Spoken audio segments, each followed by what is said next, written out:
Ikaw, Kim, hinarot niya yung boyfriend mo. Kakilala mo siya. Anong gagawin mo? Ang bagsak sa araling pag-iibigan. Bakit ka nakatingin sa akin? Alam ko naman bagsak ako doon. Nga mga chika, ang daming mga fans yung tuwang-tuwa sa episode ng Especially For You ngayong araw. Hindi nga daw dahil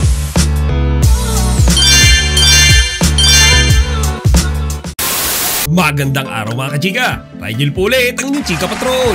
Bago tayo magsimula mga kachika, inaanyayahan ko muna kayo mag-subscribe dito sa ating munting channel para palagi kayong updated sa mga latest at nagte-trending na mga showbiz balita. Kahit gaano na natin katagal kakilala si Kim Chiu, meron at meron pa din talaga tayong natutuklasang bago sa kanyang pagkatao sa araw-araw. Ang episode kasi nila ngayong araw sa Especially For You, nausisa na naman ni Meme Vice Ganda ang love life ni Kimi. Now this time mga kachika, hindi naman asaran yung nangyari. Ito ay more on simpleng tanungan lamang. Yung unang tanongan ni Meme Vice kay Kimi mga kachika, kung ni minsan ba naging selfish si Kimi sa kanyang mga past relationship. Baga kung si Kimi ba merong mga something or mga emotions na ayaw niyang i-share sa kanyang mga naging previous relationship. At nagulat ako mga kachika nung sinabi ni Kimi na never siyang nagdamot nung any feeling or emotion sa kanyang mga naging karelasyon.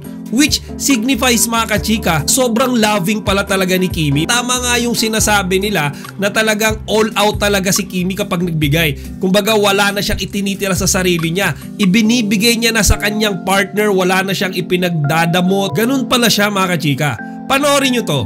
Parehas silang bagsak sa araling pag-iibigan. Kala niyo naman ang gagalingin niyo. Lahat naman tayo may punto bumagsak tayo. Bakit ka nakatingin sa akin? Alam ko naman bagsak ako doon.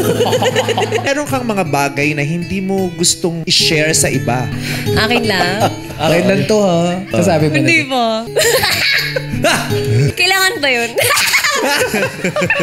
Kailangan ba yun? Dapat sinasabi talaga yun. Ay, hindi naman kailangan. Eto mga kachika, medyo interesting tong tanong na ito ni Vice. Ano daw ba ang gagawin ni Kimi kung makita niya ang boyfriend niya na hinaharot ng isang babae na kakilala pa niya? So mga kachika, medyo matinding situation yan. Pero mga kachika, pinabilib na naman ako ni Kimi kasi alam nyo ba ang sabi niya? Wala siyang gagawin. Deadma lang, hahayaan niya. Hindi daw kasi siya yung tipo ng confrontational na babae. Mga kachika, sa totoo lang, nabilib na naman ako dyan. Kumbaga, ganun pala si Kimi, ano? Kumbaga, nakikilala na naman natin siya na yung personality pala niya is more on, hayaan ko na lang kayo. Konsensya nyo na lang or karma na lang yung bahala sa inyo. Kung masasaktan ako, di okay. Basta hindi ako yung magiging, alam nyo yun, skandaloso or gagawa ng issue. Kaya nga lalo ako nabilib sa kanya. Panoorin nyo ito mga kachika. Ikaw, Kim, hinarot niya yung boyfriend mo. Kakilala mo siya. Anong gagawin mo? Deadma. Talaga?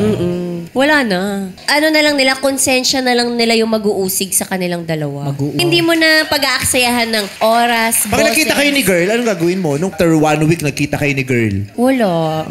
Just be at peace. Yes. Para sa sarili mo. Parang sayang oras lang. Tsaka hindi ako confrontational, so hindi ko kaya. Di ba mga kachika, talagang si Kimi pala ay isang kind-hearted person. At talagang pag nagbigay siya, talagang ibibigay niya ang lahat para sa taong minamahal niya. Gaya nga nung sinagot niya sa unang tanong sa kanya ni Meme Vice, na daw siyang itinatago or ipinagdaramot sa kanyang mga naging previous na relationship. Binibigay niya ang lahat mga kachika. At dun sa pangalawang tanong din mga kachika, mas lalo rin akong nabilib nung sinabi niya na kapag nakita niya ang kaibigan niya na nilalande ang boyfriend niya, mga kachika, sobrang sakit niyan. Pero ang gagawin ni Kimi, deadma lang.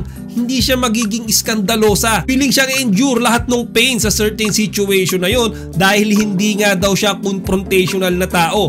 At sinasabi ko sa inyo, sobrang bihira lang nung mga taong ganyan. Kasi karamihan yan kapag nilalandi mo, yung boyfriend ko, wala mga kachika, on the spot yan, sasabunutan na kaagad nila yan. Kaya nga mga kachika, ang daming mga fans yung tuwang-tuwa sa episode ng Especially For You ngayong araw. Nga daw dahil sa mga sinagot ni Kimi kanina, mas lalo nila itong nakilala at nadagdagan din yung rason para lalo silang bumilib dito. O siya mga kachika, hanggang dito na lang muna. Sana huwag nyo kalimutang ibahagi ang inyong mga opinion dito sa comment section.